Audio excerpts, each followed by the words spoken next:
everybody, today I'm going to show you how I make beef borscht.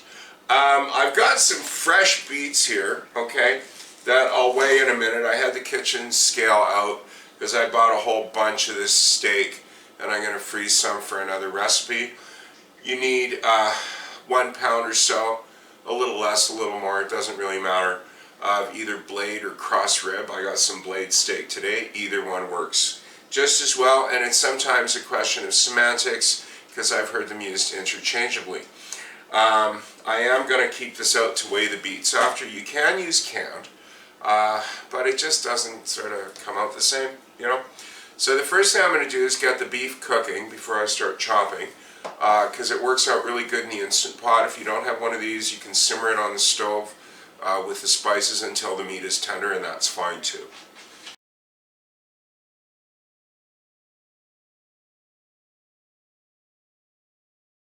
So I've got my Instant Pot here. I poured in the 1 liter of water. I put in the blade steak, sprinkled some pepper on. I thought my camera was on, sorry. I've got 2 cloves of garlic, peeled and smashed. You do not want to chop those up. Makes it difficult to get them out of the broth after, and you get just as much flavor. So set that to the meat setting. And just get that out of the way and start your chopping. Wash and trim the celery.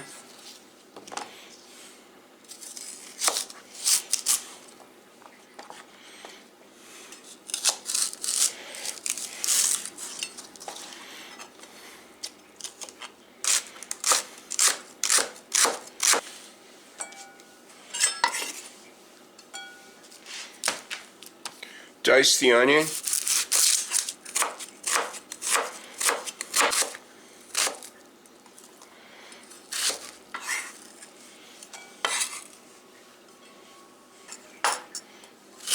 Peel and chop the carrot.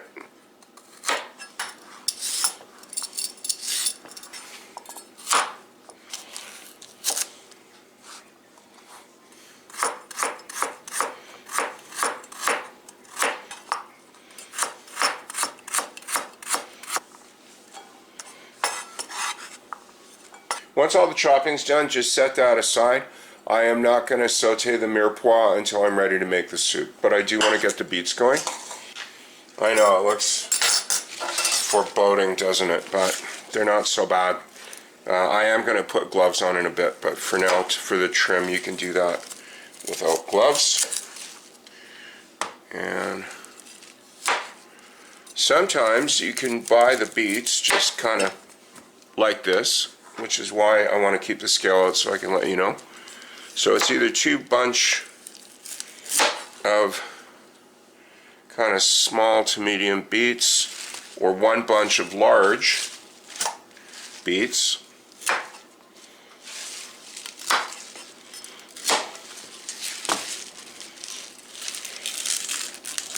Because if you use 2 bunches of large beets, it's just too beety, and you won't enjoy the taste, and the flavor mix will be off.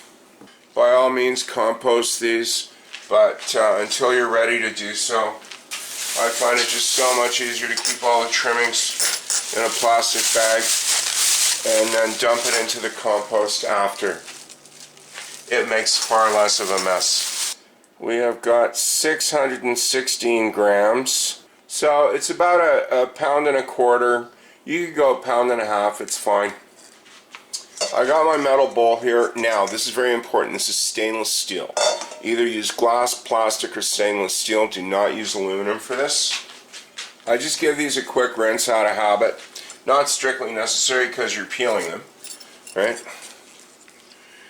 And you definitely don't want this getting away from you. So be very careful how you peel it, because they're really tough and you don't want your peeler to jump off the beet and cut you. Yeah, I did experiment this with canned beets, and it's workable, but the flavor is not even close. So it is worth looking for fresh beets, and they're a lot, and the soup just tastes a lot better, and it's a lot more healthy too, right?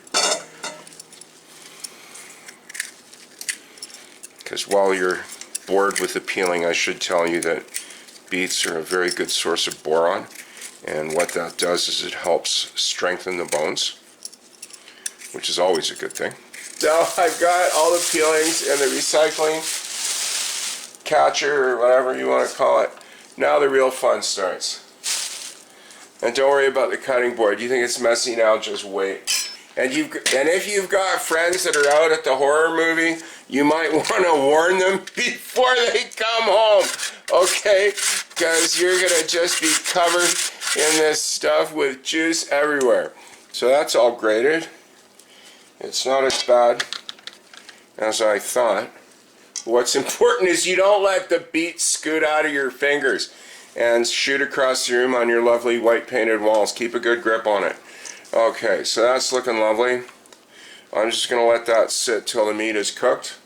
The beef just finished cooking, so I'll just release that and start frying the mirepoix. Put your pot on medium. Just add a splash of oil, nothing excessive. You just want to kind of sweat these a little.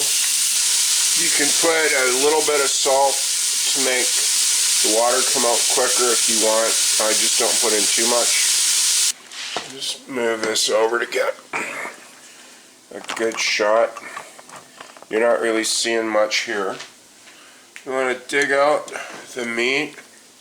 Hopefully it'll stay in one piece. Sometimes it breaks apart. Try to pick out the garlic. And take out the bay leaves as well, because you're going to be using this as the broth for the borscht.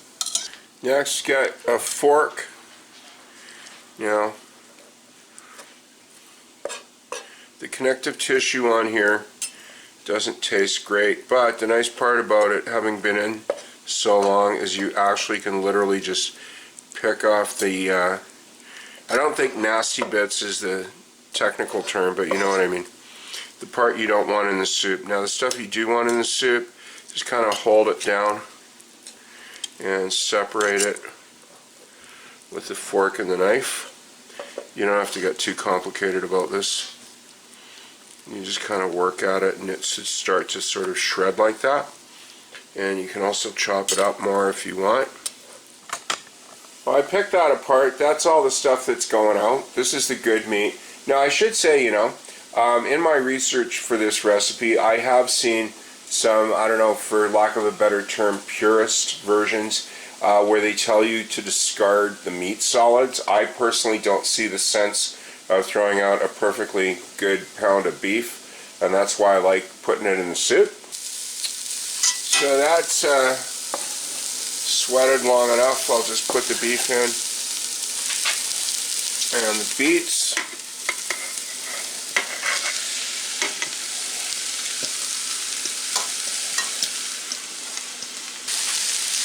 And now I'm going to take all the stock. It's not really that fatty. There is some connective tissue in here which just makes the soup thicker and richer. You want all that in there. Now at this point you're going to put in half the vinegar and half the dill. So 1 tablespoon of dill weed now and 2 tablespoons of white vinegar. Okay. And then right before serving, you're going to add the rest, which is the 2nd tablespoon of dill and the rest of the vinegar.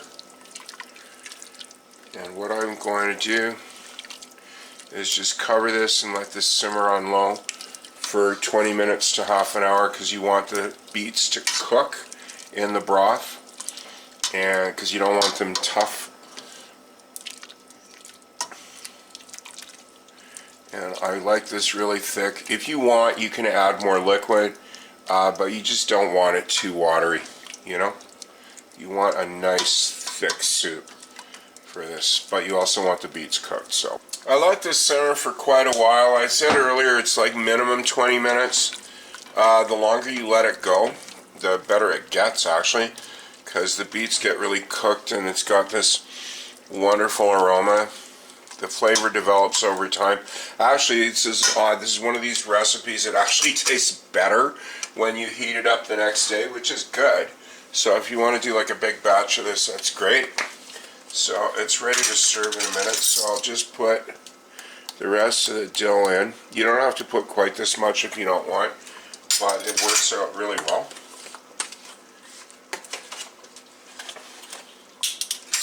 The vinegar is also a personal taste. Actually, some people prefer even more vinegar, and you can serve a little cruet at the table or something, depending on your guests. Stir that in and plate some up. Last step is just get a nice big spoon of sour cream and serve. So that's how I make beef borscht. It seems like a bit of work, but it's really good, and I do hope you try it. Thanks, bye.